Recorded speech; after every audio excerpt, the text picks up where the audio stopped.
Alors bonsoir, la sanctification, deuxième partie. Je vous avais dit dans la première vidéo sur ce sujet, qui est un sujet quand même assez long, qui demande pas mal d'explications, que je le ferai en plusieurs parties. Donc aujourd'hui nous allons voir la seconde partie de ce thème, combien important.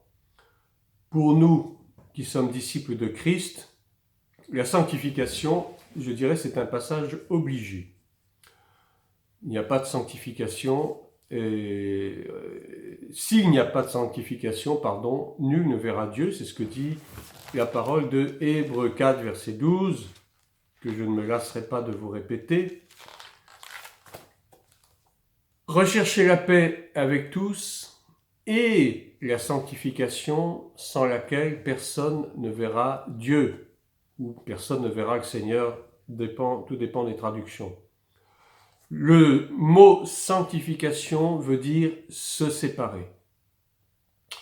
Dans d'autres traductions, on dit se couper de, ou bien jeter quelque chose, sous-entendu, jeter quelque chose qui vous appartient et qui ne doit plus vous appartenir pour précisément appartenir à Christ désormais. Jésus parle tout le temps de la sanctification. Même à mots couverts, il en parle. Dieu nous dit constamment, séparez-vous, séparez-vous, ne touchez pas à ce qui est impur et je vous accueillerai. Je ne peux pas vous accueillir si vous touchez à ce qui est impur, ça va de soi. Il y a des choses, beaucoup de choses, dont nous devons nous tenir éloignés si nous voulons suivre fidèlement le Seigneur et lui plaire, parce qu'il y a des occasions de chute, il y a des endroits de péché, enfin des endroits qui peuvent nous pousser au péché, et il faut absolument que nous nous séparions de ces choses-là. 1 Pierre 3, verset 10 nous dit « Si quelqu'un en effet veut aimer la vie et voir des jours heureux, qu'il préserve sa langue du mal et ses lèvres des paroles trompeuses, qu'il s'éloigne du mal et fasse le bien, qu'il recherche la paix et la poursuive, car les yeux du Seigneur sont sur les justes et ses oreilles sont attentives à leurs prières.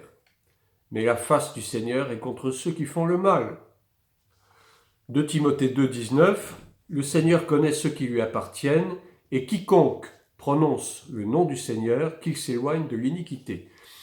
Ce qui revient à dire que nous ne devons pas prononcer le nom du Seigneur en vain. Et déjà, ça fait partie des 10 commandements, des 10 paroles. Tu ne prononceras pas le nom de ton Dieu en vain. Ça, c'est une chose acquise. Et d'ailleurs, dans la Torah, il est bien précisé, et d'ailleurs les Juifs ne prononcent jamais, au grand jamais, le nom de Dieu, justement par peur de le prononcer en vain. Et donc nous ne pouvons pas nous enhardir à prononcer le nom du Seigneur si nous vivons dans le péché. Ce serait un contresens et ce serait même un blasphème. Il y a aussi des personnes dont nous devons nous séparer. Pour vivre dans la sanctification, il est parfois nécessaire de se séparer de certaines personnes qui peuvent nous inciter à faire le mal ou à dire du mal, ce qui revient au même. Parce que dire du mal, c'est aussi, c'est aussi pécheur que de faire du mal. Nous péchons aussi bien avec nos langues, avec nos bouches, qu'avec nos mains ou avec nos yeux. Les yeux, je vous avais expliqué, sont une porte d'entrée très importante. Le diable passe beaucoup par les yeux, ne serait-ce que par les films, la pornographie, ces choses-là, pour s'introduire dans nos vies, introduire des esprits mauvais, des démons, et faire en sorte que nous vivions constamment dans le péché, dans des addictions qui sont pécheresses et qui nous rendent coupables aux yeux du Seigneur. 1 Corinthiens 15, 33, « Ne vous y trompez pas, les mauvaises compagnies corrompent les bonnes mœurs. » C'est pour ça qu'il est nécessaire parfois de se séparer de certaines personnes, de certains groupes qui nous incitent au mal, qui nous incitent au péché, qui nous incitent soit à faire du mal, soit à dire du mal, soit à avoir des comportements répréhensibles. Notamment les adolescents, nos jeunes sont très, très enclins à suivre des jeunes qui ne sont pas de bons exemples pour eux. les fréquentations dans les milieux scolaires, dans les milieux universitaires, dans les collèges, les fréquentations de nos enfants doivent être surveillées de très près parce que les dangers existent, ils sont quasi quotidiens et on a beaucoup de jeunes qui partaient avec de bonnes intentions, qui sont issus de familles où ils ont été bien éduqués et qui malheureusement peuvent mal se conduire ensuite à cause de leur fréquentation. Et ça, personne n'est à l'abri de cela. C'est pour ça que nous, en tant que parents, nous devons surveiller étroitement les fréquentations de nos enfants. Proverbe 1, verset 10 nous dit « Mon fils », vous voyez, on s'adresse aux enfants, « Mon fils ou ma fille, si des pécheurs veulent te séduire, ne te laisse pas gagner. Mon fils, verset 15, ne te mets pas en chemin avec eux, détourne ton pied de leur sentier. » Évite-les donc. Heureux l'homme qui ne marche pas selon le conseil des méchants, qui ne s'arrête pas sur la voie des pécheurs et qui ne s'assied pas en compagnie des moqueurs. Psaume 1, verset 1. Les moqueurs, eh bien, ce sont ceux qui, lorsqu'on parle de Dieu, lorsqu'on parle de choses spirituelles, sont toujours là à se moquer, à rire, à penser que nous sommes des idiots ou des fous. Et ces gens-là sont des personnes qu'il faut éviter de fréquenter, d'abord parce qu'ils risquent d'affaiblir notre foi si nous-mêmes nous ne sommes pas forts, et puis ensuite ils vont nous pousser petit à petit à faire comme eux, à les imiter, et finalement nous risquons en tout cas de nous détourner du Seigneur à force de fréquenter des gens comme ça. Je vous exhorte, frères, c'est l'apôtre Paul qui parle, je vous exhorte, frères, à prendre garde à ceux qui causent des divisions et des scandales au préjudice de l'enseignement que vous avez reçu. Éloignez-vous d'eux. Romains 16, 17 et Tite 3, verset 10. Alors là, il s'agit des comportements dans l'Église. Auparavant, on parlait des comportements, au début je parlais des comportements hors Église, c'est-à-dire dans le monde courant, dans la société ou dans la famille. Et là, je parle de l'Église. Prendre garde à ceux qui causent des divisions et des scandales. Parce que malheureusement, l'Église n'est pas épargnée de ce genre de comportement. Il y a des frères et des sœurs dans l'Église qui se révèlent être des faux frères, des fausses sœurs, qui sont là pour causer des divisions, pour parler mal des hommes de Dieu, pour parler mal de tel ou tel, pour faire des remarques déplacées à tout bout de champ sur n'importe quoi, pour critiquer les enseignements. Et généralement, ils s'arrangent pour qu'il y ait le plus possible d'oreilles qui les écoutent. Éloignez-vous de ces gens-là. Et même, je dirais, même faisons tout pour soit les ramener à la raison, soit leur demander gentiment de quitter l'Église. Donc, concernant nos fréquentations, il faut que nous soyons extrêmement vigilants. L'apôtre Paul écrit toujours « Je vous ai écrit dans ma lettre de ne pas avoir de relation avec les impudiques, non pas d'une manière absolue avec les impudiques de ce monde, ou avec les cupides et les ravisseurs, ou avec les idolâtres. Autrement, il vous faudrait sortir du monde. Mais nous savons bien que nous ne pouvons pas sortir du monde. Nous faisons partie du monde, mais nous ne sommes pas du monde. Nous ne sommes plus du monde. Et c'est justement là le rôle de la sanctification, c'est de nous préserver des souillures du monde, c'est de faire en sorte que nous n'appartenions plus à ce monde, tout en faisant partie, bien sûr, mais faire partie et appartenir sont deux notions différentes. Appartenir signifie qu'il y a un attachement qui se produit, il y a des liens qui se créent dans la société, et ces liens peuvent être extrêmement néfastes si nous ne prenons pas garde aux personnes que nous fréquentons dans ce monde. Nous faisons partie du monde, mais nous n'appartenons plus à ce monde puisque nous appartenons à Christ. Maintenant, ce que je vous ai écrit, continue-t-il, c'est de ne pas avoir de relation avec quelqu'un qui, se nommant frère, est impudique ou cupide ou idolâtre ou outrageux ou ivrogne, ravisseur, et de ne même pas manger avec un tel homme. Qu'ai-je en effet à juger ceux du dehors? N'est-ce pas ceux du dedans que vous avez à juger? Pour ceux du dehors, Dieu les juge. Ôtez le méchant du milieu de vous. Et tout cela, c'est dans 1 Corinthiens 5, entre les versets 9 à 13. 1 Corinthiens 5, 9 à 13. Nous n'avons pas à juger les gens du monde, c'est Dieu qui les juge. Simplement, notre travail en tant que disciples de Christ est de leur annoncer l'Évangile, de leur annoncer la bonne nouvelle du salut. Maintenant, qu'ils acceptent ou qu'ils n'acceptent pas, ce n'est pas notre affaire au fond.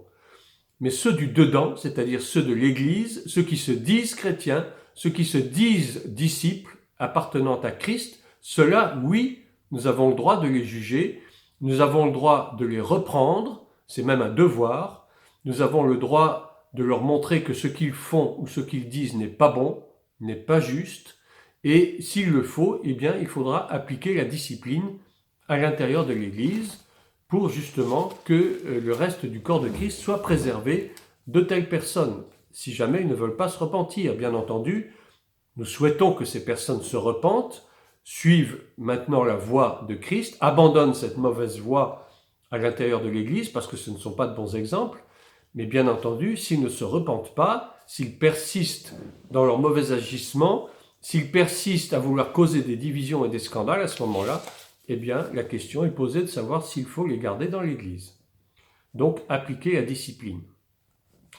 Donc, se sanctifier, c'est se séparer de, sous-entendu, se séparer de ce qui peut nous empêcher d'avoir une bonne communion avec Dieu, avec le Seigneur. Donc, s'éloigner du mal, se mettre à part, pas pour un temps, pas pour quelques mois, pas pour quelques années, mais pour toute la vie. À partir du moment où nous avons reçu Christ comme Sauveur et Seigneur, que nous avons donc accepté le salut par la croix, eh bien la sanctification, c'est quelque chose que nous devons cultiver tous les jours de notre vie jusqu'à ce que Dieu nous enlève, jusqu'à ce que nous passions dans la vie éternelle. La sanctification, c'est quelque chose qui doit se travailler au jour le jour, minute par minute, seconde par seconde. Ce n'est pas pour un temps, c'est pour toute la vie. Ça, parfois, on a tendance à l'oublier.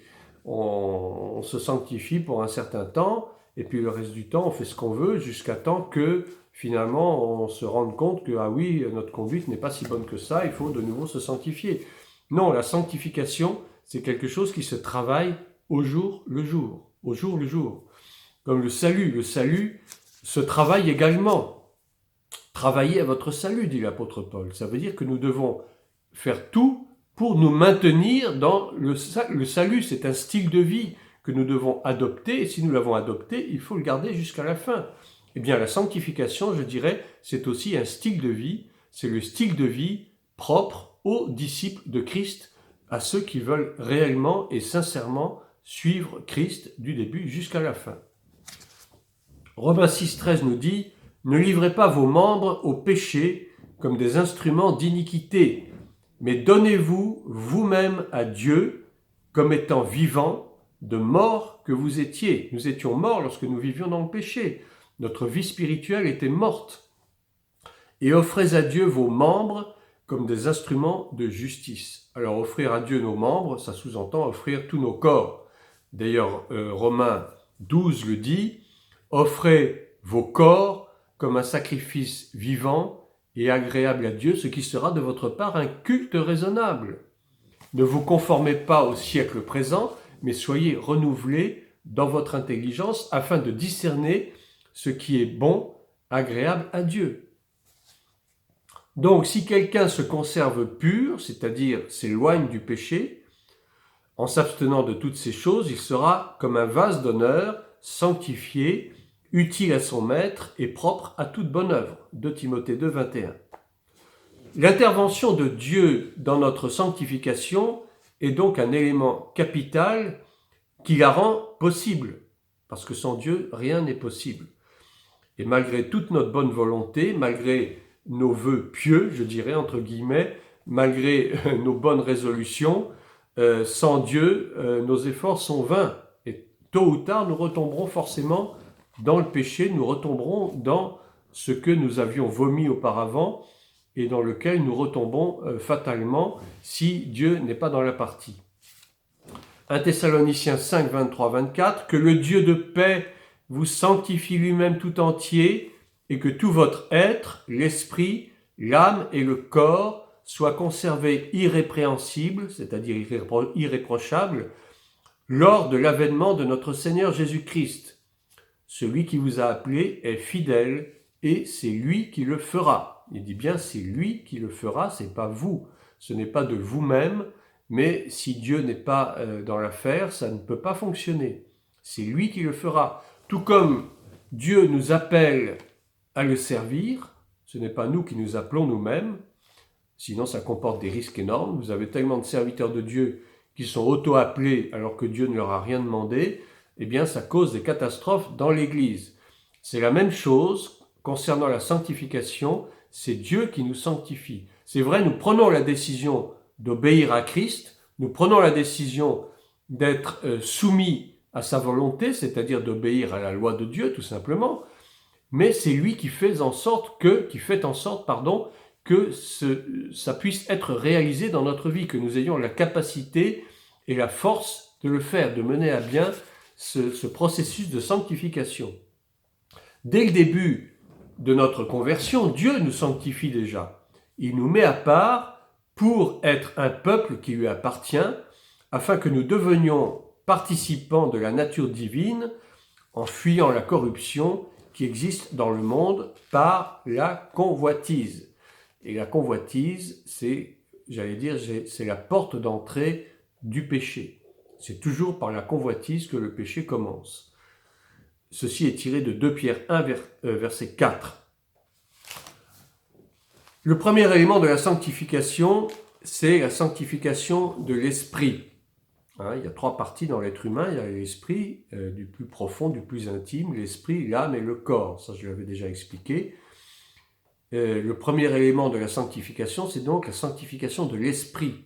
Car de la même manière que l'Esprit de Dieu était à l'œuvre lors de la création, en Genèse, pour séparer la lumière des ténèbres, le jour de la nuit, eh bien, Dieu agit de la même façon en nous, dans notre esprit, par son esprit, pour que nous accomplissions les œuvres de la lumière et non pas les œuvres des ténèbres. Dieu nous sépare afin de nous mettre à part pour lui. Il nous met à part pour être son peuple, un peuple choisi de rois et de sacrificateurs, en nous marquant de son sceau, c'est-à-dire le sceau de l'esprit. 2 Corinthiens 1, 22. En Christ, nous avons été scellés du Saint-Esprit, qui avait été promis, après avoir cru en lui, lorsque nous avons entendu la parole de la vérité, l'évangile de notre salut. La sanctification, c'est le programme de Dieu pour notre vie lorsque nous décidons de devenir véritablement des disciples de Christ. C'est la volonté parfaite de Dieu que nous vivions dans la sanctification. Et c'est à cela qu'il nous appelle. Mais il sait aussi que pour réussir cela, eh bien, nous avons besoin de son aide. Nous ne pouvons pas le faire seuls. L'apôtre Paul précise que si c'était par ses propres forces, eh bien, ce serait insuffisant pour venir à bout de la tendance naturelle au péché, dont nous sommes malheureusement tributaires. Et c'est en comptant sur la volonté de Dieu, en comptant sur Dieu, que la possibilité de la victoire se fait jour. Et il dit « Grâce soit rendue à Dieu par Jésus-Christ notre Seigneur ». Et donc, la sanctification fait partie des choses dans lesquelles nous sommes plus que vainqueurs par celui qui nous a aimés, nous dit Romains 8, verset 37. Voilà pour ce soir, je vais m'arrêter là. Et donc, la suite dans une 3e partie. Soyez bénis, bonne soirée et à très bientôt.